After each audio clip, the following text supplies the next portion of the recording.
Bonjour, bonsoir, bienvenue sur le plateau de Femmes, le magazine qui donne la parole aux femmes sur tous les sujets qui nous intéressent. Aujourd'hui, on va parler d'histoire, on va parler de politique, on va parler de René Ménil, d'hommage, on va parler de chimie, de recherche, on va parler de Sargasses aussi. Vous êtes sur Zitata, restez là. Femmes, épisode 141, c'est parti. Femme, femme, femme, femme, femme, femme, femme, femme, femme, femme, femme, femme,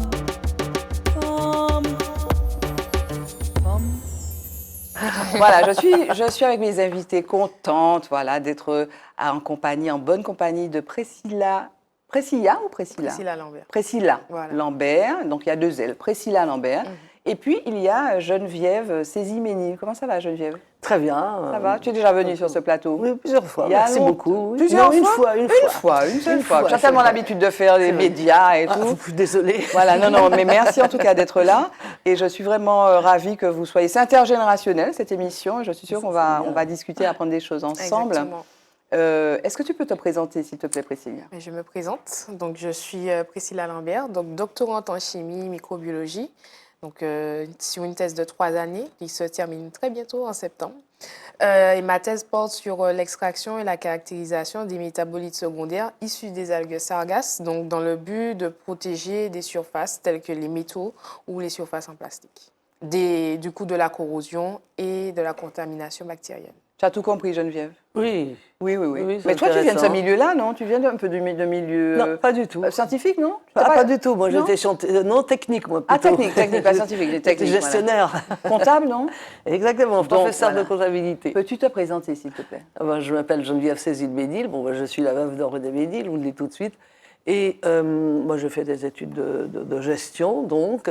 Et puis, j'ai eu la chance de rencontrer mon époux en arrivant. C'est-à-dire, je suis arrivée en 1971. Et 3 jours après, j'étais amenée à le connaître par l'intermédiaire de la nièce de mon époux, qui allait amener son fils Alain, qui avait 11 ans, prendre un cours de philosophie. À 11 ans, À ça 11 ans, wow. a été le premier bachelier, qui a été le plus jeune bachelier de France en philosophie, au bac philo. Bon, elle est devenue professeure au Collège de France, hein, il est décédé. Donc voilà, j'étais amenée à... Et je vous assure, ce qui m'a frappé, ça a été son regard. Tu en as, oui, voilà, elle en parle, voilà, son regard. Le regard. Le regard de René. Le regard. Exactement. Non, mais c'est vrai, ça, ouf. Et puis, on a été amis. Une très belle amitié, franchement. Bon, je voyais au ciné-club, ça c'est très important, ce ciné-club qui était dirigé par M. Suvelor. Oui. C'était Roland Suvelor. Roland Est-ce que c'est Suvelor. un nom que tu connais? Non, Priscilla, j'ai non. déjà entendu, mais... Voilà, tu as 28 ans, on peut le dire. Exactement. Voilà, tu as J'ai 28 ans. 28 Voilà. ans. Mais Roland Très Suvelor, jeune. c'est un monsieur qui faisait notamment, il me semble, enfin, si je me souviens bien, des émissions, notamment sur le cinéma. Et Oui. c'était un puits de connaissances, monsieur. Oui. Et il animait le ciné-club, parce qu'il y Oui. avait tous les mardis au CMAC. C'était dirigé par Madame Fanny Augiac. Oui. Et il animait le ciné-club. C'était vraiment passionnant. Parce que des fois, vous comprenez quelque chose, puis les autres ont compris autre chose. Alors comme ça faisait... On s'exprimait à la sortie du cinéma. Oui. On restait jusqu'à Oui, 2-3 heures avant du matin. Donc tu as connu René, mais alors tu Oui. es venu directement à parler de René Ménil avec de ce regard qui t'a envoûté manifestement. Ouais. Mais toi tu fais autre chose aussi, tu as été professeur, mais tu écris des ouvrages, tu as écrit des chansons pour enfants notamment. Ah oui. J'étais professeur de gestion, ça m'a accaparé quand même jusqu'à ma retraite. Mais à côté de ça, je fais beaucoup de social. Et j'ai composé, je suis auteur-compositeur de chansons pour enfants. Et j'ai eu la chance aussi d'avoir d'excellents musiciens. Je crée un orchestre, ma Bouilla Band, c'était nécessaire. Je crée des biguines, des mazouks. Il fallait le support. Le support, c'était les musiciens. Donc, mes chansons, c'est sur l'environnement martiniquais, antillais. C'est surtout ça. C'est des biguines et des mazurkas, c'est très dansant, c'est super joli. Très dansant et Oui. pédagogique aussi. Je passe pour une professeure pédagogique. C'est pour ça que j'ai fait un CD sur les animaux, avec de l'humour. Et j'ai voulu vous prouver que je faisais autre chose. Mais c'était chanté dans toutes les écoles. Ça continue. Hein. Il y a 2 écoles maternelles qui viennent de m'acheter des disques, puisque il y a toujours les CD. Malheureusement, on n'en trouve pas dans les librairies. Et tu viens notamment nous parler d'un colloque qui sera organisé, on va y venir plus largement tout à l'heure, donc organisé le 16 avril, donc sur René Ménil. Mais toi, tu es dans l'actualité. C'est pour ça que je t'ai demandé, et puis merci d'avoir accepté de venir sur ce plateau, puisque tu as reçu un prix.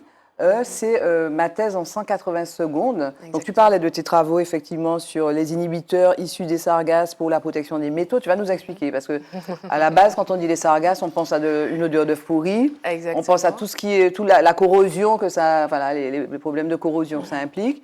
Et en fait, donc, tu as reçu un prix. Oui. J'ai reçu un prix mardi dernier.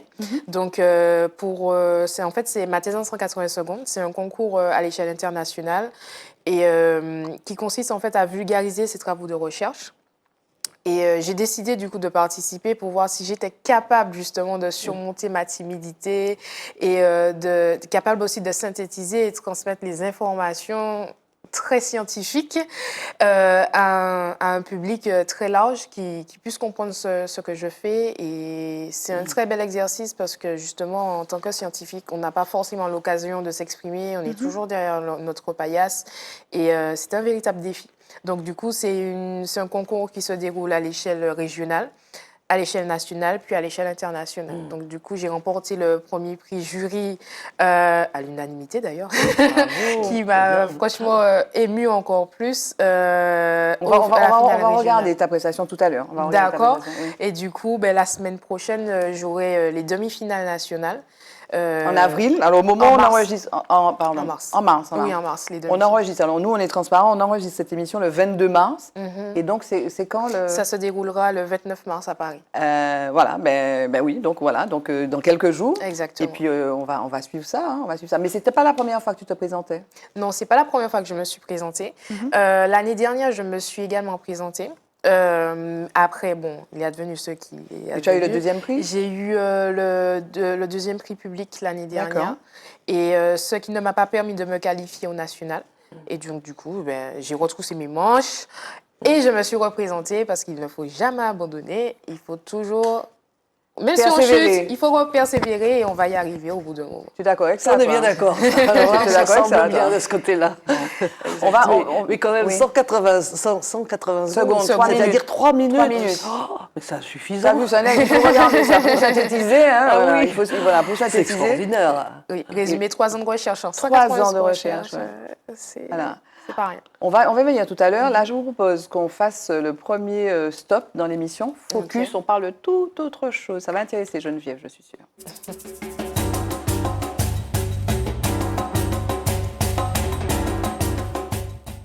Alors, dans Focus, un peu de musique. Il paraît que ça adoucit les mœurs et on en a besoin ces jours-ci. On va parler d'une jeune femme que je pense que Priscilla connaît, Aya Nakamura. Geneviève, tu la connais? Non, le nom m'a parlé, mais ça me parle plus en ayant vu Edith Piaf. Ah, d'accord. On regarde ça. Je voulais juste qu'on se mette dans l'ambiance. Bon, elle est dans l'actualité, donc tu n'as pas pu échapper à ça. Non. On regarde juste un extrait de son dernier clip, Hype, ou Hype, je ne sais pas comment on dit.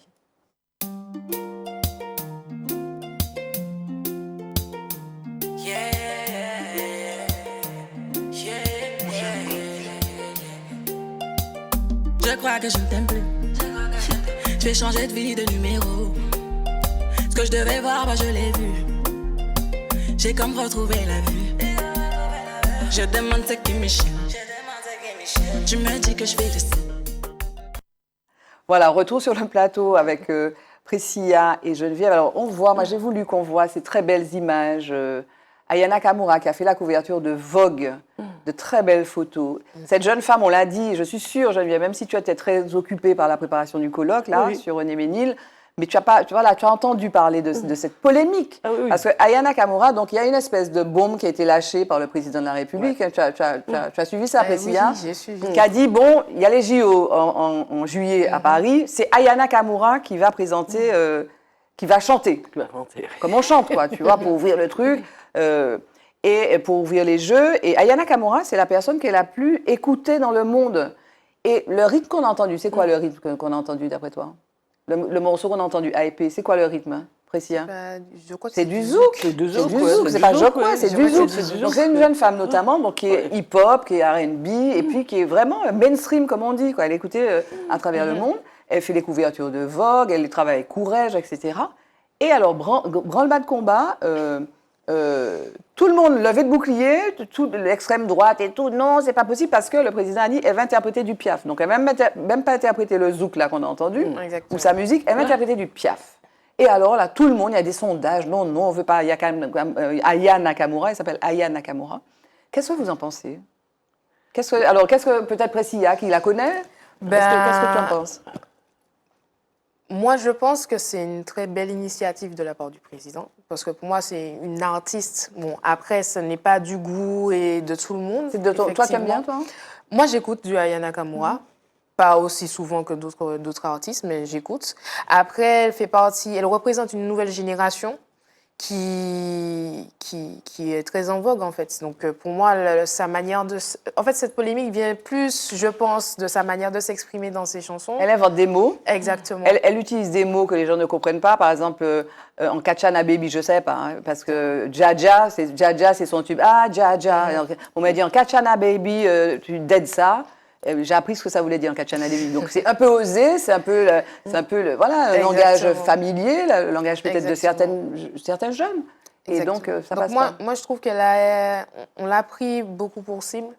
Et je trouve ça dommage parce qu'elle représente une minorité, en fait, aussi, de par sa couleur de peau, on ne va pas se mentir. C'est une femme aussi. Donc, le fait qu'on la compare à Edith Piaf, déjà pour moi, peut-être le fait qu'elle reprenne du Edith Piaf, ça dérange certaines personnes. On aurait dû peut-être lui proposer d'interpréter une de ses musiques. Peut-être que ce serait mieux passé, peut-être. Mais je pense que le président a peut-être voulu mélanger un peu les générations en mettant en fait une artiste en vogue à l'heure actuelle pour représenter une très grande artiste française. Après, si je puis me permettre, pour représenter la France, en fait. Parce que ce qui est en jeu là, c'est la France. Qu'est-ce que tu en penses, Geneviève? Je l'ai reconnue quand on a parlé d'Edith Piaf, parce que justement, elle s'est élevée. Edith Piaf ne connaît pas, quoi, en quelque sorte. C'était ça, ce qu'elle a dit.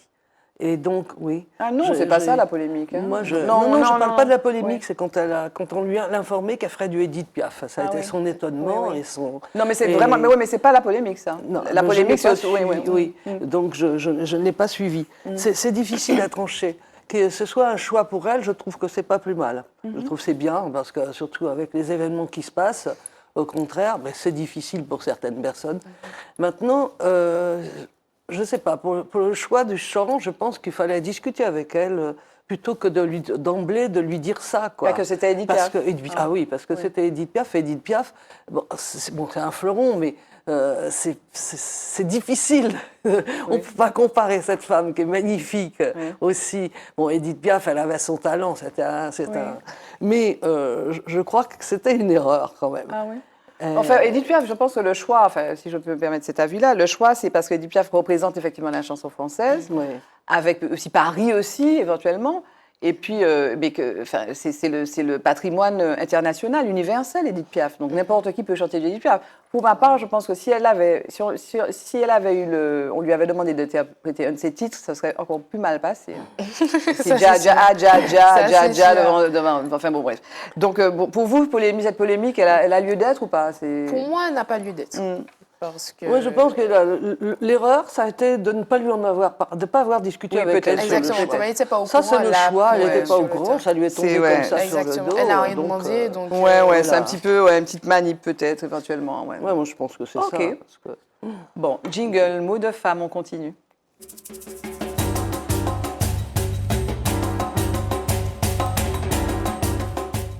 Voilà, on revient sur le plateau, donc...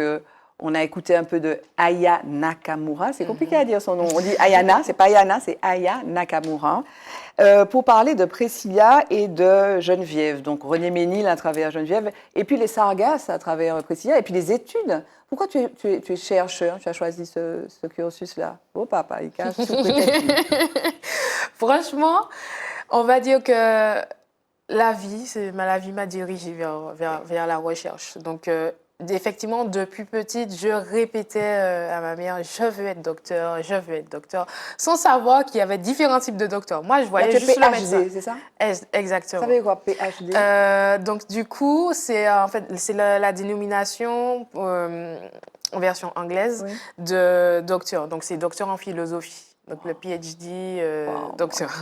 Et donc, du coup, lorsqu'on a soutenu notre thèse, on devient docteur à ce moment-là. Donc, tu voulais être docteur? Exactement. Et donc, normalement, cette année, tu le seras? Oui, bientôt, quand je soutiendrai ma thèse en septembre, normalement. Et alors, tu as décidé de travailler sur les... Parce que ça fait 3 ans que tu travailles sur les sargasses.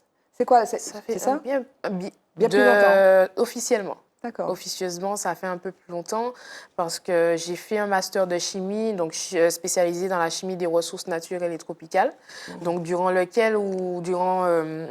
pour mon stage de fin d'études, j'avais déjà en fait commencé à m'intéresser à la situation au niveau des sargasses. Donc, c'était dans la période où les sargasses étaient en plein essor, donc 2018-2019, dans ces eaux-là. Et du coup, j'ai réalisé mon stage en fait sur cette thématique. Et principalement sur les métaux. Et je me suis dit pourquoi ne pas continuer en fait sur une thèse et trouver une solution pour ces algues qui sont très envahissantes et qui s'entassent effectivement sur différentes plages parce que ça ne concerne pas uniquement que la Caraïbe, on a la Floride, on a aussi l'Afrique de l'Ouest qui est très impactée. Donc ça devient un phénomène qui risque d'être mondial. Qui est mondial. Et alors, toi, ton hypothèse, parce que comment tu procèdes avec tes recherches, ton hypothèse de ce travail, c'était de dire que, alors même que les sargasses provoquent plein de problèmes, en fait, il y a ce phénomène de corrosion, que ça accélère. Pour ceux qui habitent, par exemple, au François, au Vauclin, il y a vraiment des... Pardon? Au Marigot, mon Dieu. Voilà. Outre l'odeur, c'est vraiment nocif, et puis ça agit aussi sur la santé des gens. Mais tu t'es dit qu'il y avait probablement, finalement, possibilité, avec les molécules, les caractéristiques intrinsèques chimiques des sargasses, moyen, finalement, d'avoir un effet contraire, c'est ça? Parce qu'en fait, les algues, ce sont des espèces végétales. Enfin, elles sont marines, bien sûr. Et en fait, comme toute espèce végétale, elles ont des bienfaits. Certes, quand elles arrivent sur nos plages, elles commencent à se dégrader avec les rayons du soleil, etc., la chaleur et tout. Elles ne sont plus autant hydratées que quand elles sont dans l'eau de mer. Elles commencent à se dégrader et là, c'est là qu'elles commencent à être désagréables pour nous. Donc, le but de mes recherches, en fait, c'est de pouvoir, en fait, donner une solution qui, avant qu'elles s'échouent, pouvoir les récupérer en mer, tant qu'elles sont toujours vivantes. C'est quand elles sont vivantes. Exactement, et de pouvoir en faire quelque chose. Après, quand elles viennent de s'échouer, on a quand même un petit délai de 24-48 heures qu'on peut toujours les récupérer. Mais le but, c'est de ne pas les laisser stagner là trop longtemps. Oui, pardon. Comme aussi elles sont suivies, donc on a des chercheurs aussi qui travaillent sur le déplacement des nappes de sargasses, des radeaux de sargasses. Donc, il est possible de prévoir les échouages et justement, en amont, les récupérer et faire quelque chose de bien avec.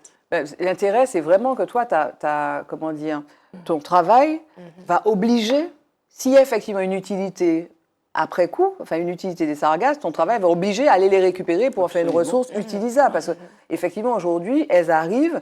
Alors, de temps en temps, on les stoppe avec des radeaux ou des bouées, par exemple, au Robert, mais elles ont le temps de s'échouer et c'est là que tous les problèmes commencent. Exactement. Et donc, comment tu es accompagné? Parce que ça, précisément, enfin, il y a un intérêt des politiques publiques pour cela. Est-ce que tu es accompagné? Donc là, tu es dans ton labo, tu vas chercher des sargasses, voilà, on t'imagine un peu en solitaire, mais est-ce que ton travail est lié aussi avec... d'autres institutions qui pourraient précisément être intéressées par ce ramassage? Parce qu'on suppose que ça coûte un peu d'argent, peut-être? Actuellement, il n'y a aucune institution qui ne m'accompagne, mis à part le laboratoire électro-EMA dans lequel je travaille, avec mes directeurs de thèse.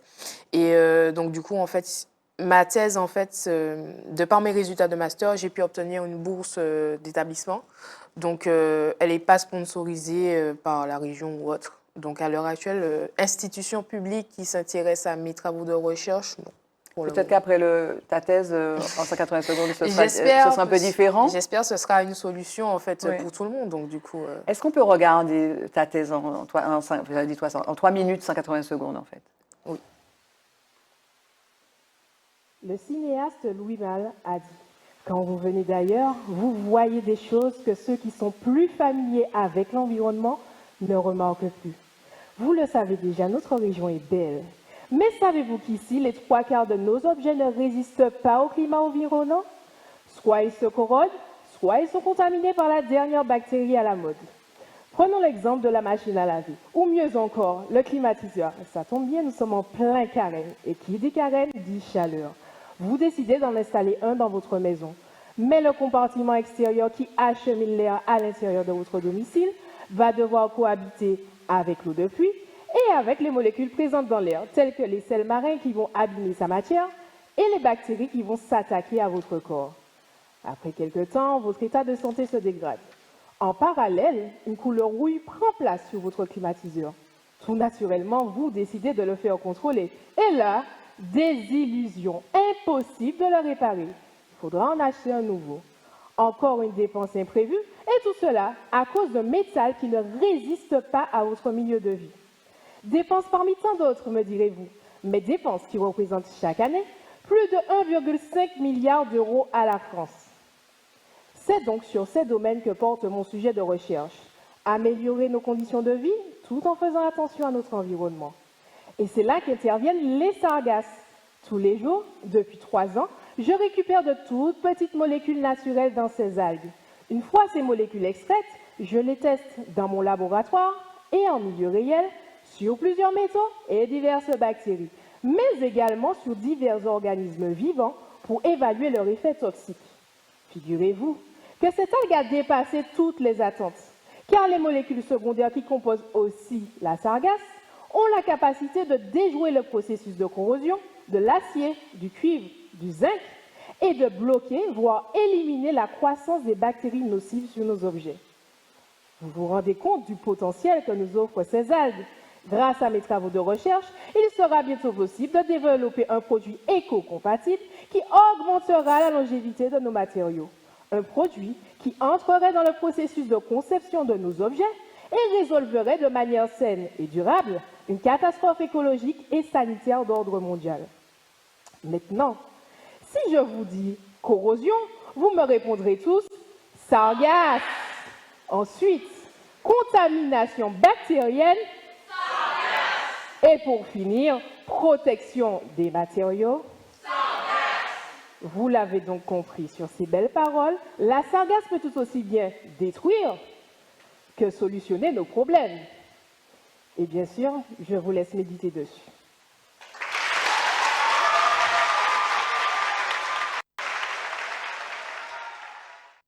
On applaudit. Ouais. Alors, Geneviève, si on te dit corrosion, tu réponds Sargasse. sargasse. Si on te dit contamination bactérienne, tu réponds Sargasse. sargasse. Si on te dit protection des matériaux, tu réponds Sargasse. sargasse.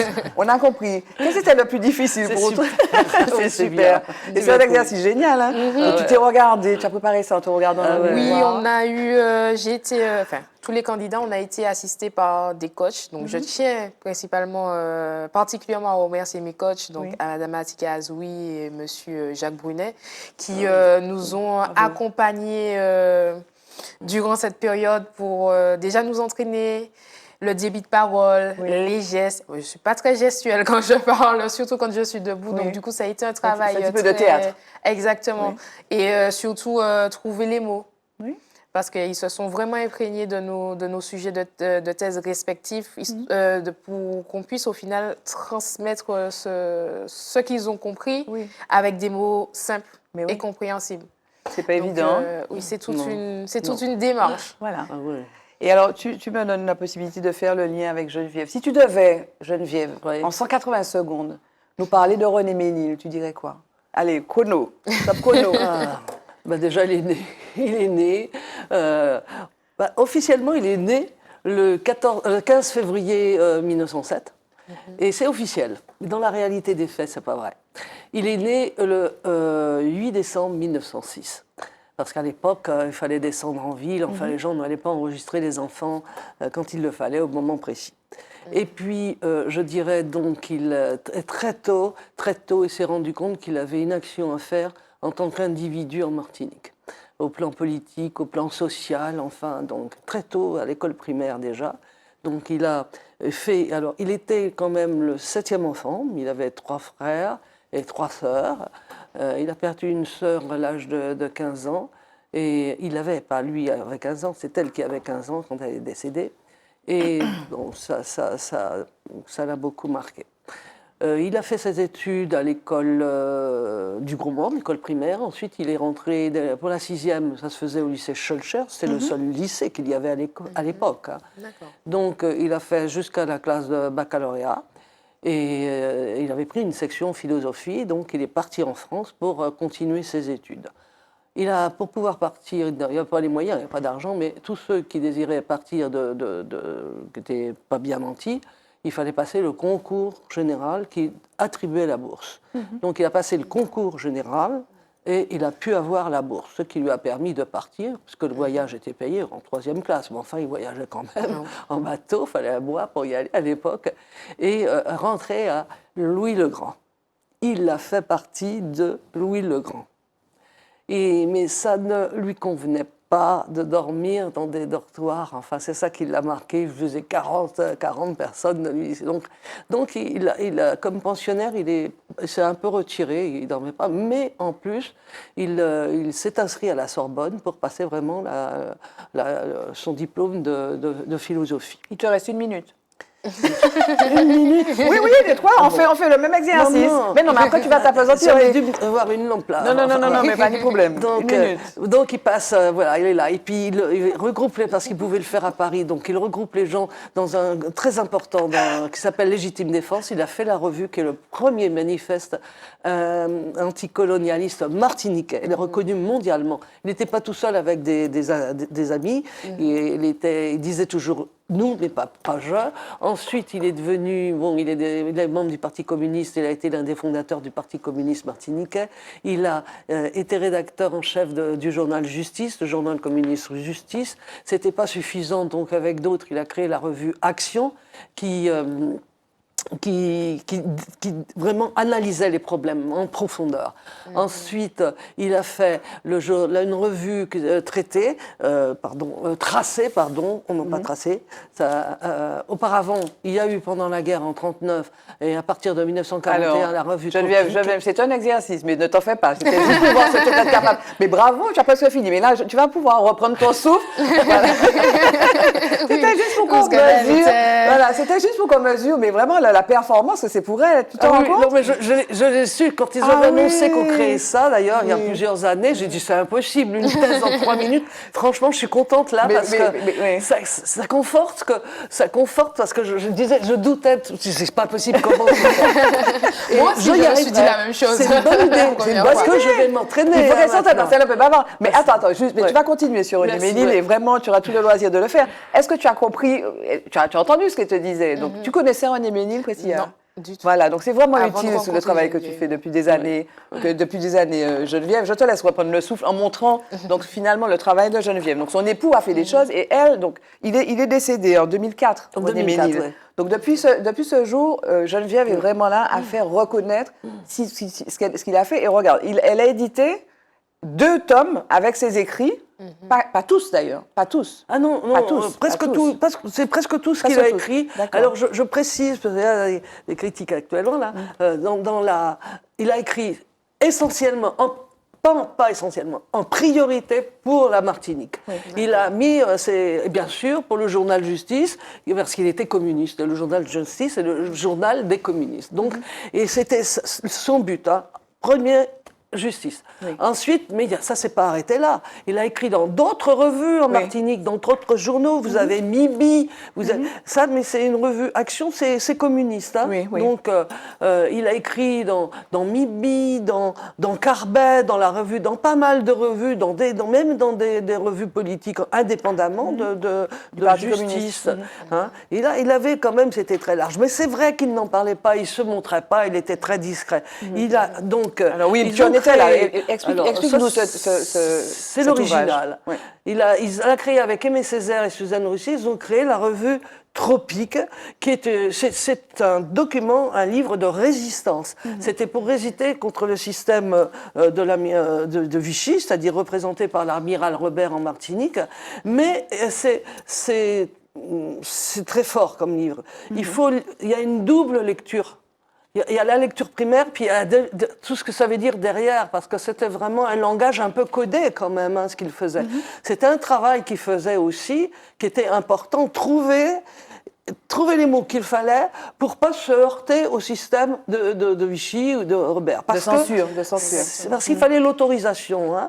Il y avait une autorisation pour avoir du papier. Il ne faut pas oublier que les partis de gauche, tout ce qui était de gauche, était interdit, y compris les revues de gauche. Donc, le journal Justice était interdit. Hein. Ils l'ont paru quand même de temps en temps. De temps en temps, une page. Mais c'était interdit, c'était en cachette. Hein. Là, non, c'était officiel. Jusqu'à ce qu'ils se rendent compte en 1943 que, attention, c'est contre le système, c'est vraiment. Donc, il a été interdit, ils ont fait la censure. Puis ça a repris quand la Martinique s'est libérée. Donc, du joug, après, dans les années 43, oui, 43, fin 43. Donc, cette revue est très, très importante. Vraiment. Mais c'était quoi? Tu peux poser des questions à Geneviève, mais c'était quoi? Parce qu'il était communiste, ok? Oui. Dans le contexte martiniquais, il était quoi? Qu'est-ce qu'il défendait? Fallait développer le pays, parce que vous imaginez, Il était c'était une colonie. indépendantiste, par exemple, au moment de passer en 46, il était indépendantiste. C'était quoi sa position? Ah non. Déjà au départ, non. Il disait, il voulait pas dire que l'indépendance, parce que il disait, c'était pas comme le Vietnam ou l'Algérie qui avait un passé important, un vécu important, politique, et donc ils étaient indépendants avant de toute manière. Donc après il y a eu la colonisation, ils s'étaient occupés, donc ils avaient cette histoire, c'était plus facile de demander l'indépendance complètement. Lui non, il fallait au départ développer le pays. D'accord. C'était La priorité. C'était la priorité, Okay. mais c'était dans un état lamentable. Sorti des plantations, les villes, quand je suis arrivé, c'était terrible. Ça a été terrible. Ça a été terrible parce que je suis arrivé, il y avait les cochons noirs dans les rues, les poulets, il n'y avait pas d'eau, il fallait aller chercher de l'eau à la fontaine qui était sur la rue. Là, c'était en 71, c'était en 1930, 1932, il n'y avait rien au plan social, il n'y avait rien. Voilà. Et donc, il fallait développer tout ça. Puis, en fait, ça sortait de l'esclavage, c'était la période post-esclavagiste. Mais c'était tout comme, parce que ils ont continué à travailler sur les champs, ils ont continué à travailler dans les champs de casse, il y avait juste quelque chose qui différenciait, c'était un salaire. Oui. Voilà. Okay. Donc, mais le salaire était insuffisant. Et puis donc il y a l'aspect politique, communiste, et puis il y a l'aspect aussi poète. Il était poète, il écrit des poésies, des poèmes. Non, en fait, il a fait. Oui, il a fait. J'aime bien quand on me dit non. Non, on peut pas dire. Il était poète, mais ça englobe beaucoup plus que ça. Parce qu'il n'a fait que quelques poésies. Il n'en a pas fait beaucoup. Si on compare avec Aimé Césaire, il en a fait des livres complets, d'ailleurs. Non, lui, il a fait quelques poèmes. Et donc, il y a les poèmes de jeunesse que j'ai mis dans le livre. Il y en a eu un petit peu plus tard, mais plutôt la poésie récite dans ses textes. Voilà. Ces textes sont très poétiques. Et d'ailleurs, quelqu'un va nous parler de ça lors du colloque, puisque je vais dessus, là. Quelqu'un va nous parler, c'est Joël Beuze, qui va vraiment nous développer la poétique de René Ménil. Et finalement, on la trouve partout dans tous ces textes quand on veut bien se prêter. Parce que c'est quoi la poétique? En fait, c'est de trouver les mots. Et les mots qui frappent. Et chez lui, le mot, c'est une arme. On va y revenir tout à l'heure, puisque les 3 minutes sont largement écoulées. Et on voudrait redonner la parole à ta camarade. Priscilla, donc, tes recherches en sont où?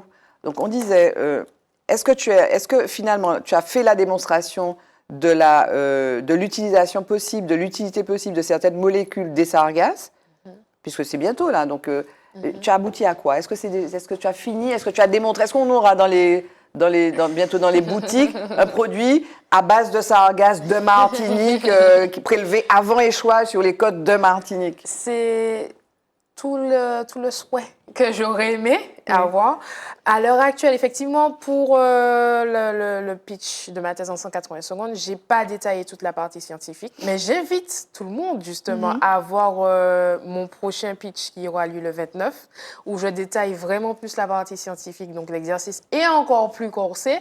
Et à l'heure actuelle, donc oui, j'ai déjà isolé des molécules, des familles de molécules dans cette algue sargasse, et j'ai des résultats qui montrent que elles sont capables de protéger nos matériaux, donc nos métaux, donc, comme l'acier, le cuivre ou encore le zinc. Donc, c'est des métaux qui sont très courants, qui coûtent pas trop cher forcément, donc comme l'acier, et qui se corrodent, parce que bon, on est en Martinique, mis à part les sargasses, la corrosion, on connaît tous ça. C'est pour ça que j'ai choisi l'exemple du climatiseur, parce qu'effectivement, c'est un appareil qu'on n'a pas l'impression, mais on rénove assez souvent, on dépense beaucoup pour un climatiseur aux Antilles. Et franchement, comme je l'ai dit aussi, ça coûte 1,5 milliard d'euros chaque année à la France. Donc, ce sont des objets que l'on jette.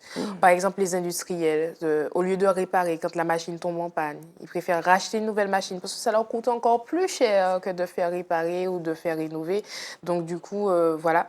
Et donc, mes résultats ont déjà été positifs avec des taux d'inhibition, donc des taux de protection qui sont supérieurs à 95%. Donc, il faut savoir qu'à partir que pour un inhibiteur issu de végétaux, donc un inhibiteur naturel, ce sont des taux qui sont quand même très élevés.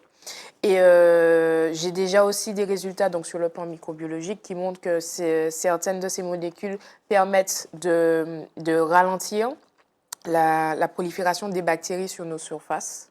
Donc tout ce qui est plastique, bois, etc. Donc là aussi, alors, je t'interromps 2 secondes. Là, donc, l'utilisation ultime de tes recherches, ce sera qu'on aura effectivement dans les produits ménagers une bombe avec un produit qu'on pourra passer sur le climatiseur ou sur les surfaces contre les bactéries. Exactement. Quelles bactéries? Donc des bactéries nocives, ça peut être des staphylococcus, des staphylococcus, excusez-moi, des haltéromonas, enfin, tous les types je les teste en fait sur plusieurs types de bactéries, donc tout ce qui est bactéries nocives ou bactéries inoffensives, on va dire. Donc c'est principalement là. Et bien sûr, la question de la toxicité revient souvent des algues sargasses. Donc, il faut savoir que je n'utilise pas la sargasse en entière. Donc, c'est-à-dire que je la casse par le biais de processus d'extraction. Et donc, une fois que je les ai cassées, je récupère ce qui m'intéresse dans le jus de sargasse à proprement dire, que j'obtiens. Et donc, du coup, j'ai aussi effectué des tests. Il y a des tests qui sont en cours justement sur la toxicité, donc sur des organismes vivants comme les larves, etc.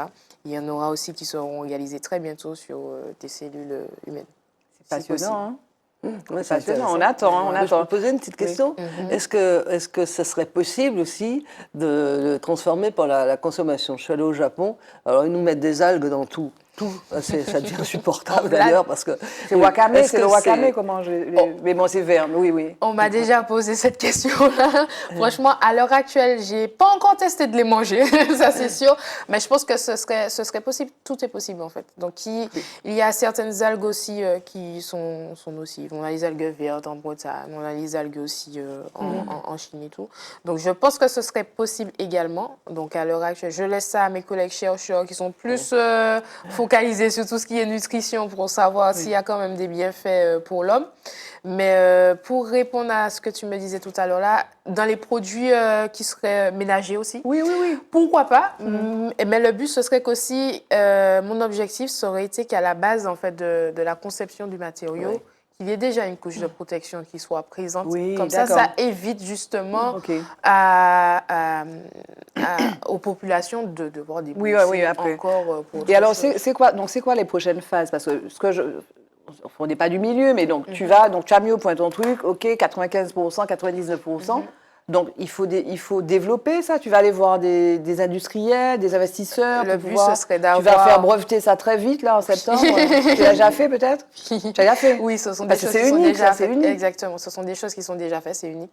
Et du coup, le but, justement, c'est de pouvoir passer à l'étape de conception finale. Donc là, on a déjà la molécule qui intéresse. Moi, je dis que c'est le nouvel or brun. Mais oui, on est tellement fiers de toi, Priscilla, on est super fiers, c'est vrai. Hein? Merci, je suis fière de moi également. Je n'aurais jamais pensé il y a quelques années en arrière d'être là ici, donc du coup, et ça fait plaisir en fait. Et alors, donc 180, parce que les gens t'ont vu, tu es sur YouTube, tu vas passer, donc c'est un concours national? Oui, là je vais en demi-finale nationale, donc on va sélectionner. C'est où tu nous as dit? À Paris. À Paris. Et donc ça va commencer. Il y a des gens qui sont à l'affût de ça, bien sûr, non? Des gens dont c'est le métier d'être dans ces secteurs-là. Il y en a qui. Ils t'ont déjà appelé là?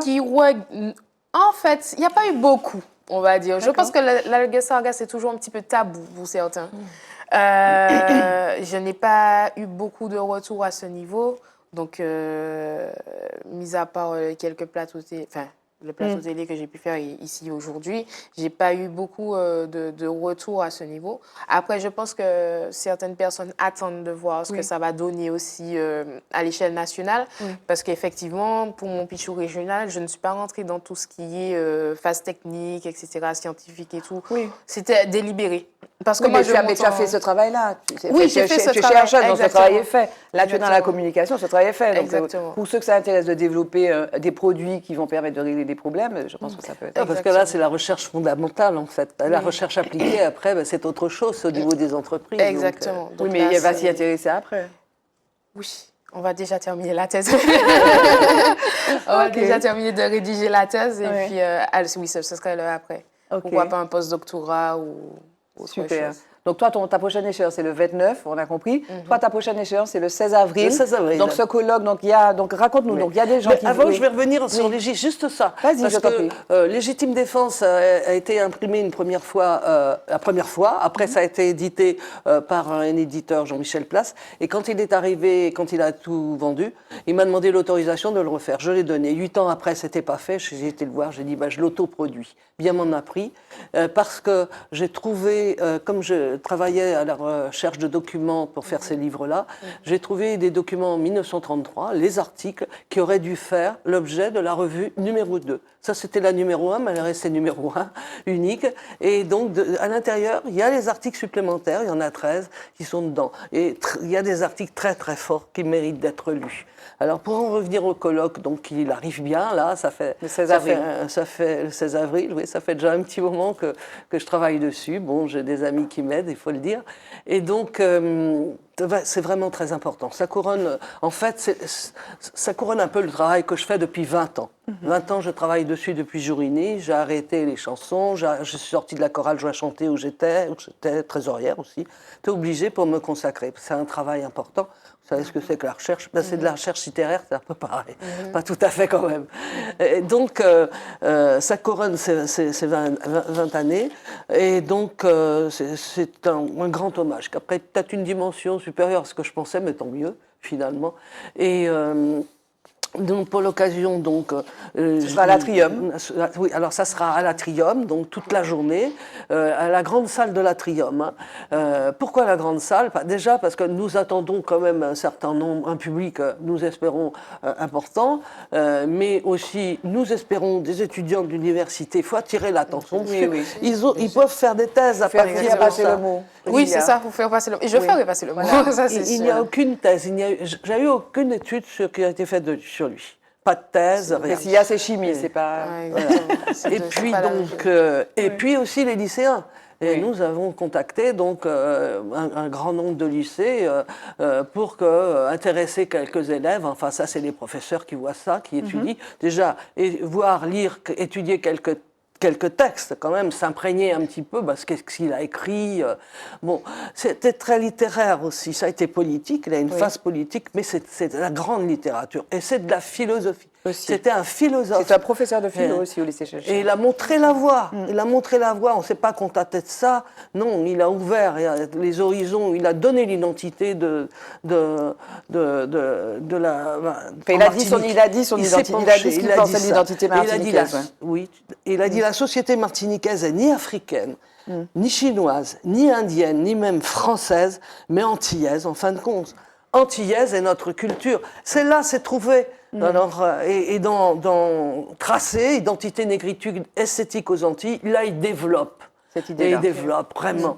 Et donc, on peut s'inspirer de cela c'est Tracé, la voie est ouverte, tout simplement. Donc, pour cela, il y a des choses à dire, il y a beaucoup de choses à dire. Donc, on s'est adressé à des conférenciers. Voilà. Et on a essayé aussi d'ouvrir sur le monde.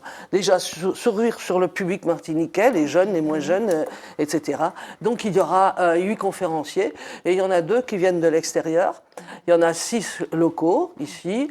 Alors, on va les citer. Il y a Aneta Vete-Kogolo qui va parler des principes de la philosophie de Rodiménil, donc les aspects philosophiques. Il y a Geneviève, donc Céziménil, donc qui va parler de l'homme derrière le philosophe. Et tu vas notamment dire qu'il était Pourquoi il n'a pas eu la postérité d'autres intellectuels? Parce qu'il était timide, il se mettait pas en Oui, mais avant, ça il était aussi. vraiment, voilà. Et Victor Permal, René Ménil, Aliénation, passage d'une conscience soumise à une conscience libérée. Donc c'est l'aspect politique, là, pour le coup. Oui. Aspect historique avec Gilbert Pagot, René Ménil, parcours de militant de légitime défense à Tropique. Donc là, vraiment, Gilbert Pagot, historien, va retracer ce parcours-là. Céloi Luste-Boulbina, entre résistance et décolonisation. André Lucrèce, René Ménil, l'esprit, la liberté, la poésie. Donc là, c'est vraiment, il y a un focus sur la poésie, mais pas que. La notion de liberté. Raphaël Constant, René Ménil, c'est un avocat. René Ménil et les tribulations de jeunes militants communistes en plein tourbillon politique. Donc c'est un petit peu l'impact que René Ménil a pu avoir sur les jeunes générations d'anticolonialistes comme Raphaël Constant. Et puis Joël Beuys, tu l'as dit, pensée, écriture, poétique, trajectoire, intensité. J'ai un peu accéléré parce qu'il y a 7 minutes avant la fin et que je tiens absolument à poser mes questions rituelles à toi et à Priscilla. On a tout dit là quand même. Oui, t'as dit tout. On a donné. Donc c'est voilà. Le 16 avril donc à l'Atrium. Quel est l'homme dont tu voudrais parler, Priscilla? Excuse-moi, oui. On va préciser donc, juste pour compléter, de 8h30 à 18h. Et il y aura des conférences, alors c'est d'heure en heure. Hein. Oui. Voilà. D'accord. Chaque heure, voilà. Ça va commencer. Puis il y aura des espèces de blocs d'1 heure, avec aussi des happenings, avec des jeunes. Il y a des textes qui seront lus. Est-ce que, oui, un homme, à ce stade-là de l'émission, est-ce que tu peux nous parler d'un homme? Quelqu'un, voilà. Un homme connu? Comme tu veux. C'est rituel, voilà. Ça prend tout le monde de court, mais voilà, c'est un peu rituel dans l'émission. Un homme. Tu sais, certains parlent de femmes s'ils n'ont pas d'homme en tête. Je vais parler d'une femme. Ah, très bien. D'accord. Je vais parler d'une femme qui, comme toute femme, elle a été le pilier de ma famille et de ce que je suis aujourd'hui. C'est ma grand-mère, qui fut ma grand-mère, qui est décédée maintenant, ça fait 2-3 ans. Et du coup, moi, je lui dédie à 100% ma thèse et mes recherches parce que sans elle, elle s'appelait Lambert Félicienne. Félicienne, oui. Et du coup, c'est elle qui, quand j'étais petite, maman me tapait pour que je puisse apprendre à l'école et elle me récupérait, elle criait après elle, ne la tape pas, mais elle me disait d'ailleurs, il faut que tu travailles quand même et tout. Donc du coup, c'est elle qui m'a donné cette force et ce courage et je l'ai toujours regardée faire. Et je me suis dit qu'un jour, il faut que je puisse la rendre fière. Et je lui avais promis beaucoup de choses que j'ai eu le temps de lui donner, de lui montrer. Et je continuerai jusqu'à ce que je ne puisse plus le faire. Donc du coup, pour moi, elle était femme et homme à ce niveau. Donc il y avait mon grand-père, mais c'était une femme avec une force de caractère qui m'a beaucoup influencée. Okay. Exactement. Donc voilà. Geneviève, l'homme. L'homme, oui, voilà, continue. C'est vite dit, mais peut-être comme femme. Non, comme tu veux. L'homme, c'est René Ménil, il n'y a pas photo. Oui. Mais comme femme, c'est Christiane Edapierre. Oui. C'était une cantatrice, très grande cantatrice, aussi importante que la Calas, je le précise. J'aime les deux, hein, de toute manière, il n'y a pas photo, elles sont différentes. Mais Christiane, pourquoi? Parce que ça a été très très dur pour elle, parce que d'abord, elle s'est retrouvée toute seule en France. Elle avait un petit peu de famille, mais sa famille était quand même ici. C'était la nièce de Madame Paulette Nardal, hein. Et donc, sa maman était Madame Tantalis, on l'appelait Tantalis.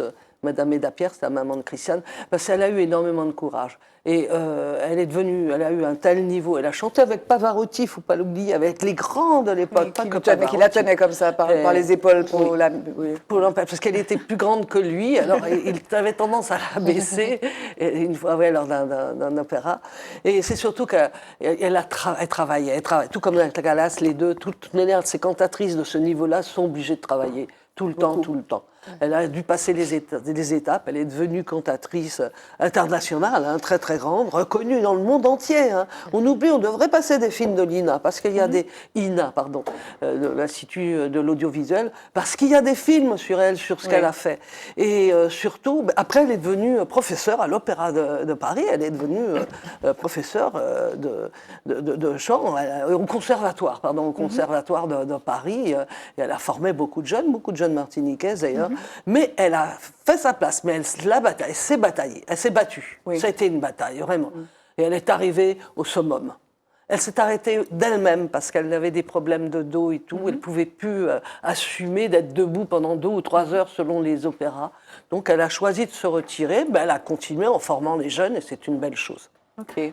Merci beaucoup. Le mot de la forme, le mot de la fin.